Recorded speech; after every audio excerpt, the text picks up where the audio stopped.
kayo, pagkakita po sa inyo.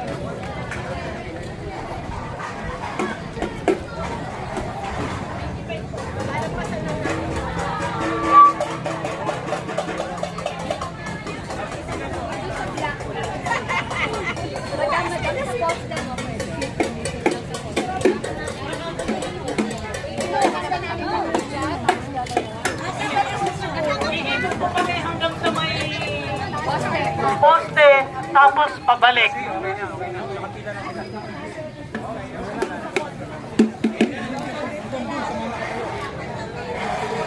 Hanggang sa may mga polis daw.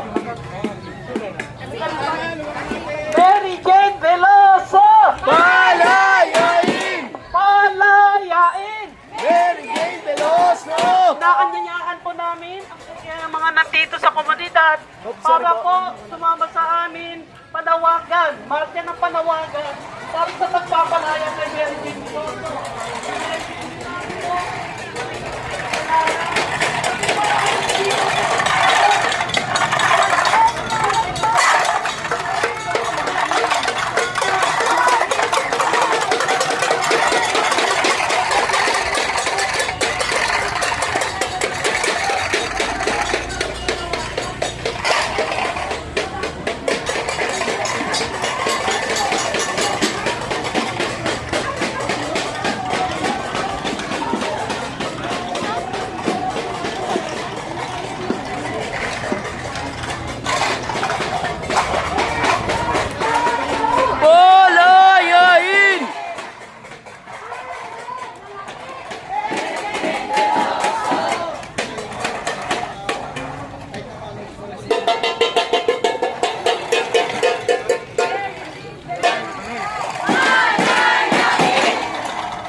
Hawak nga muna dito.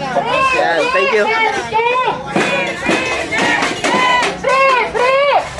Oops, sorry. Ma'am, tabi ka lang, ma'am.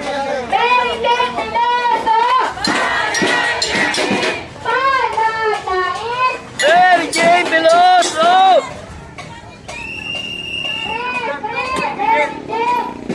Bilen!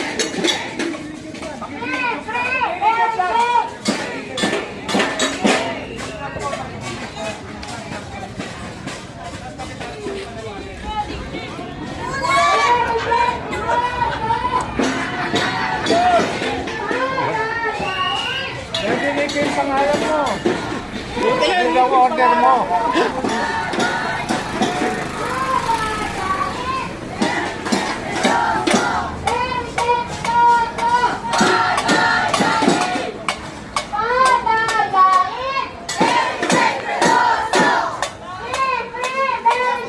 Free, free Mary Jane! Free, free Mary Jane! Ayun po, nakikita ang iba't ibang mga magkagawa sa buong mundo para suportahan ang panawagan na magpapalaya Press kay release yan. Dahil po sa labas Kunin ko ng sa'yo mamaya. bansa, ang mga migrante manggagawa, alam po nila ang kinahinatnan ni Mary Jane at maaaring kahihinatnan nila dahil sa pagpapabaya ng ating gobyerno sa kanilang kalagayan pag nasa labas ng bansa. Alam po natin yan, marami nang nakukulong, maraming namamatay at maraming nauuwi na bangkay na pagdating dito. Isa lang po si Mary Jane, na biktima ng human trafficking, illegal recruitment at estafa. Hindi lang po siya ang nabibilin sa mga biktima. Kaya nananawagan po tayo, nananawagan kami na dapat palayain na si Mary Jane dahil wala siyang kasalanan. Pinayagan na siya ng Indonesian government para makauwi dito. Pero anong ginawa ng ating gobyerno? Kinulong pa rin kahit wala siyang kasalanan. So, ayun po, uulitin natin. Free! Free! Mary Jane! Free, free Mary Jane! Palayain si Mary Jane Veloso! Palayain! Mary Jane Veloso! Palayain! Mary Jane Veloso! Palayain! Mary Jane Veloso! Palayain! Palayain! Mary Jane Veloso! Maraming salamat po.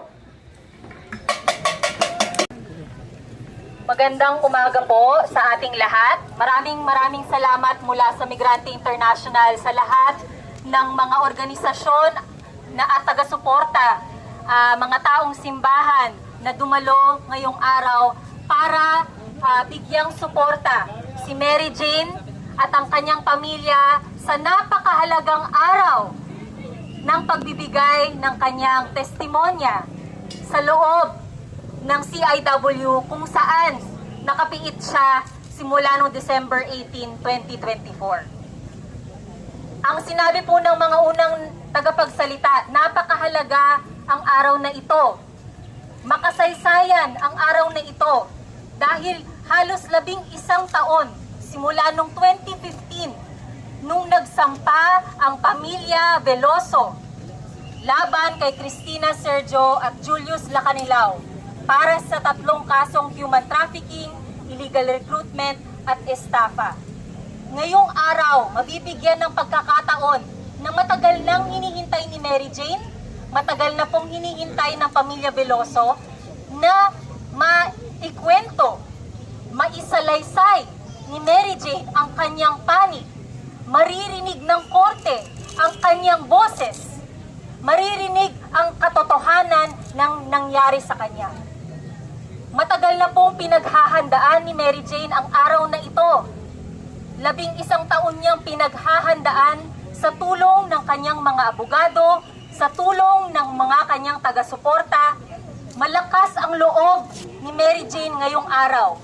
Nakausap po siya ng kanyang mga abogado at sinabi handa na siya isalaysay kung paano siya na biktima ni Cristina at ni Julius, nilinlang nung pinangakuan siya ng trabaho bilang domestic helper sa Malaysia, ngunit Ang inabot ay inaresto siya sa Indonesia at nahatulan ng sentensyang kamatayan sa Indonesia para sa kasong drug smuggling. Mahalaga ang kaso na ito kung naaalala nyo dahil sa araw mismo na dapat siya ay bitayin noong 2015 ay matagumpay nating naisalba ang kanyang buhay dahil sa masiglang pandaigdigang kampanya na nanawagan para sa kanyang pagpapalaya, para maisalba ang kanyang buhay. Mahalaga yung kaso ngayon, kahit 11 taon na siyang gumugulong, dahil isang boses ang napakahalaga sa kaso na ito ay kay Mary Jane. Alam niyo po ba, mga kaibigan, mga kasama, kung ilang pagsubok na dinaanan ng pamilya Veloso para ipaglaban na makapagbigay ng testimonya si Mary Jane ngayong araw. Kahit siya pa ay nakapiit sa Indonesia, napakabagal umaksyon ng gobyerno ni Duterte at ni Marcos para tiyakin na makuha ang testimonya niya habang nakapiit siya sa Indonesia kahit na in-order na ng Korte Suprema na dapat kunin ang testimonya ni Mary Jane. Ilang hadlang ang kailangan pang pagdaanan dahil sinubukan ng panig ng recruiter ni Mary Jane na patahimikin po si Mary Jane.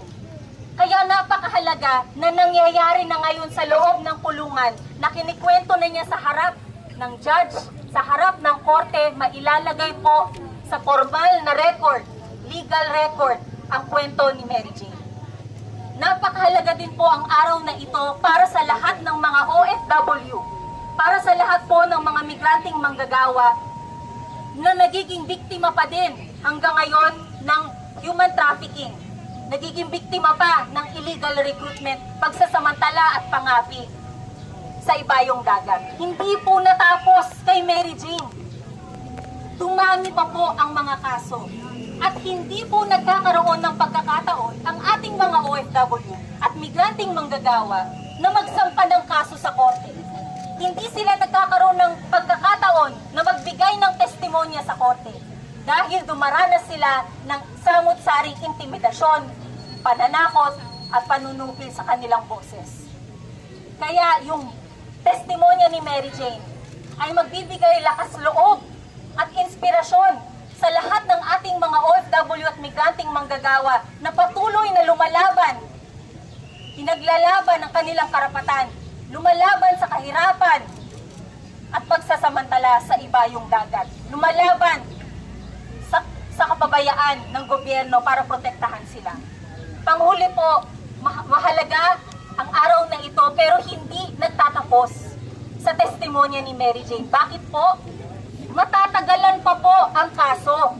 Alam naman po natin na usad pagong ang justice system dito sa Pilipinas. Pagkatapos po madinig ang testimonya ni Mary Jane, papakinggan naman po ang panig ng kanyang mga recruiter, ang mga witnesses ng kanyang mga recruiter. Kaya matatagalan pa po ang paggulong at pag-usad ng kaso. Kaya kaming lahat dito ay nananawagan kay Pangulong Marcos Jr. na gamitin niya ang kanyang karapatan, kapangyarihan para igawad ang klemensiya at kalayaan para kay Mary Jane bilang biktima ng human trafficking. Hindi na po niya kailangan antayin na maresolba ang kaso laban kay Cristina at Julius. Matagal na po na inaantay ng pamilya Veloso na makasama si Mary Jane. Matagal nang inaantay ni Mary Jane makasama at makapiling ang kanyang anak. 16 na taon na siyang nakapiit sa Indonesia at sa Pilipinas. Hindi makatarungan na ikinukulong pa siya ng ating bayan. Kinulong na nga ang kanyang pamilya sa kahirapan.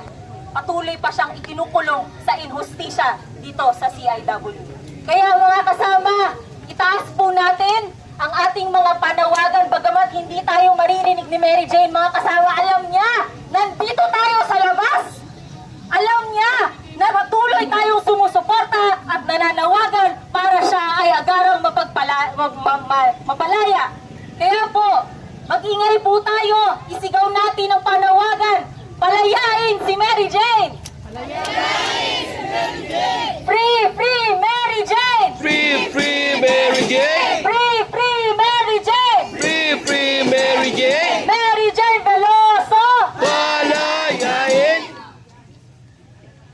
Maraming salamat.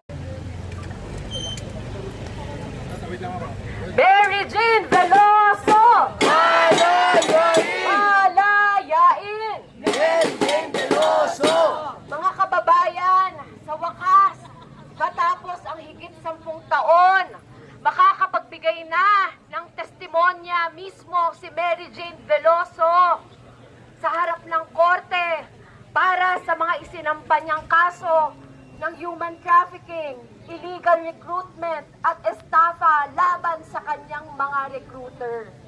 Mga kababayan, ito ho ay long overdue na opportunity at napakahalagang hakbang para makamit ang hustisya at pananagutan laban dyan sa mga illegal recruiter. At ito din ay malinaw na indikasyon ng matagal na nating sinasabi at ipinapaglaban na si Mary Jane Veloso ay hindi isang kriminal. Si Mary Jane Veloso ay biktima ng human trafficking. At ang kalagayan ni Mary Jane Veloso ay hinaharap pa rin ng marami nating mga kababayan na napipilitan na mag-ibang bansa dahil sa kakulangan ng desenseng trabaho, mababang sahod, mataas na presyo ng bilihin dito sa ating bayan. Huwag din po nating kalimutan na habang umuusad ang kaso laban sa mga illegal recruiter ni Mary Jane Veloso, si Mary Jane Veloso din po mismo ay nananatiling pinagkakaitan ng kanyang kalayaan. Napakabigat po na marinig mismo mula sa kanyang mga magulang na napakatagal na kanilang hinintay. Napakabigat po ng pasalin na mapagkaitan ng kalayaan, malayo sa iyong mga pamilya, malayo sa iyong mga anak, dahil po sa kanyang pagiging biktima ng illegal recruitment at human trafficking. Kaya nandito kami ngayon, hindi lang magbigay ng suporta sa pagpapalaya kay Mary Jane Veloso, kundi nandito rin kami para manawagan sa Malacanang, manawagan kay President Marcos na pakinggan, dinggin yung matagal na hong panawagan ng mga advocates, human rights advocates, mga taong simbahan, at lahat ng mga sumusuporta kay Mary Jane Veloso.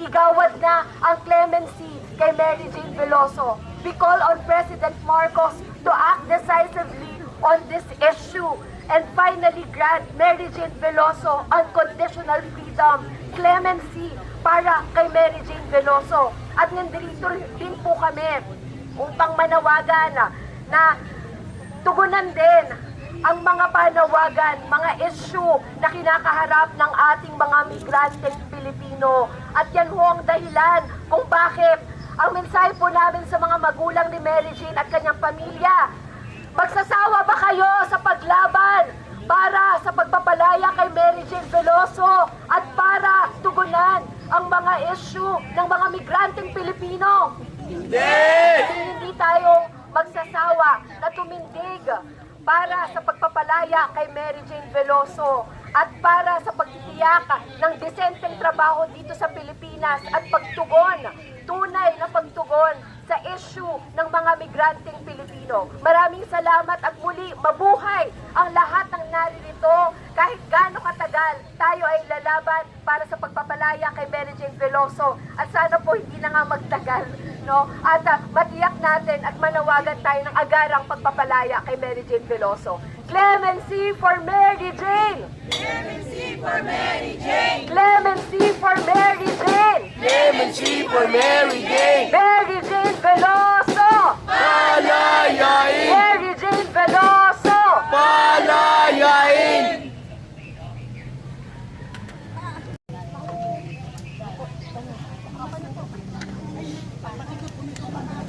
Hello po. Magandang umaga po sa ating lahat, sa ating mga kababayan na nakikinig sa aming mga pagkilos ngayong araw. Malinaw po ang nabanggit ni Kong Sara Ilago. Ang panawagan natin ay palayain si Mary Jane Veloso. Clemency para kay Mary Jane Veloso na mahigit o kulang 2 dekada na po na ang paghihirap na dinadanas niya. Kwento nga ng kanyang mga magulang, baby pa ang kanyang mga anak. Ngayon, mga binatilyo na. Ganito po, kalala ang kahirapang dinadanas dinaranas ng mga kababayan nating mahihirap. Kaya po, laging kasama ang kadamay sa pagpapanawagan sa mga pagkilos para sa pagpapalaya kay Mary Jane Veloso at sa pagpapanagot sa lahat ng mga taong nasa likod ng kanyang paghihirap. Kitang-kita po natin kung ano na nga po ba ang kalagayan sa ating bansa. Mataas ang presyo ng mga bilihin, samot-sari ang mga binabayarang buwis, pero nararamdaman po ba natin ang serbisyong dapat na ibinibigay sa atin ng ating pamahalaan? Kaya kailangan po na mabilisan ang pagkilos ng ating pamahalaan. Hindi na po kailangang madagdagan pa ang katulad ni Mary Jane Veloso na nahihiwalay sa kanyang pamilya sa pagpapanagot dahil po siya mismo ay ginamit para may mga taong makalusot sa pagpapanagot, sa pananagutan. Kaya po, kaisa kami, lalo na po ngayon, tumitindi ang mga nagaganap sa mga komunidad, mga mararahas na demolisyon, sa panununog. Ito lang kung pagpasok ng 2026, halos nasa 2 sunog ang nagaganap sa ating bansa kada araw. Imagine niyo po yung mga paghihirap na yan na nagtutulak sa mga kababayan natin na ilagay sa bingit ng alanganin ng mga buhay nila para lang buhayin ang kanyang pamilya. Ilan pa ho bang Mary Jane Veloso bago magising ang ating pamahalaan? Ilan pa bang Mary Jane Veloso ang kailangang magtaya ng buhay niya, lumayo sa kanyang mga anak, sa kanyang pamilya, para lang sa pagkakagustuhan na paunlarin ito? Di po ba? Responsibilidad ito ng ating pamahalaan, pero hindi natin siya nararamdaman. Kaya mas lalong nakakagalit sa tuwing dumadanas pang lalo ng mga dagdag na pahirap ang mga maralita.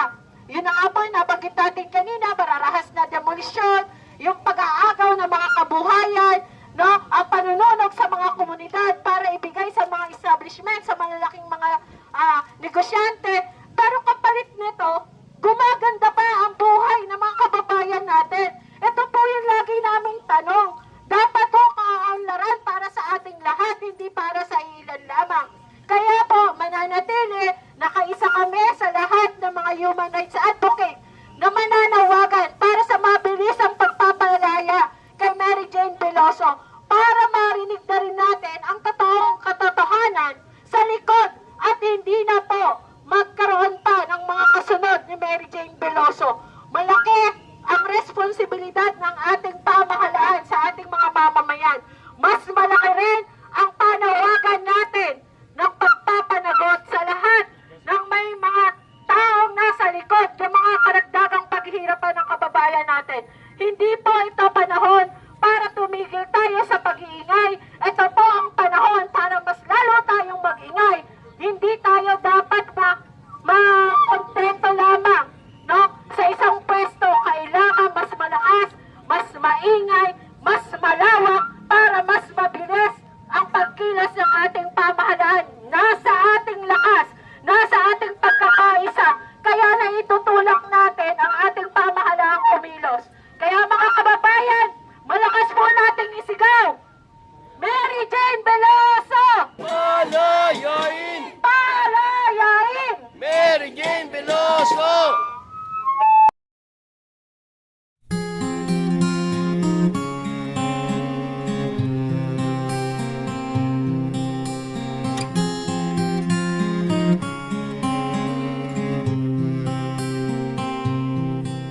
Anong klaseng bayani ang inyong sinasabi sa dyaryo at TV? Ipinagmamalaki, di namin kailangang tawaging ganito. Di namin kailangan ang papuri ninyo. Kailangan namin ay respeto. Kailangan namin ay respeto bilang tao.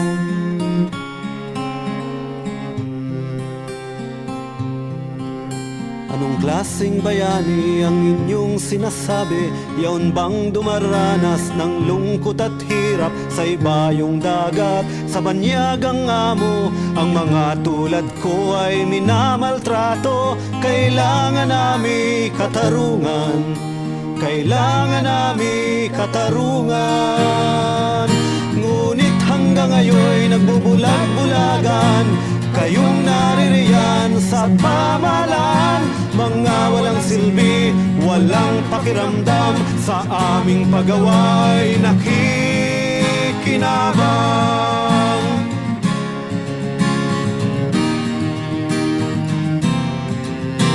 Anong klaseng bayani ang inyong sinasabi? Kayong naging sanhi ng aming pagkapi. Tigilan na ninyo ang pagkukunwari at kami hindi na palulokong muli. Natututo na kaming lumaban, matututo pa kaming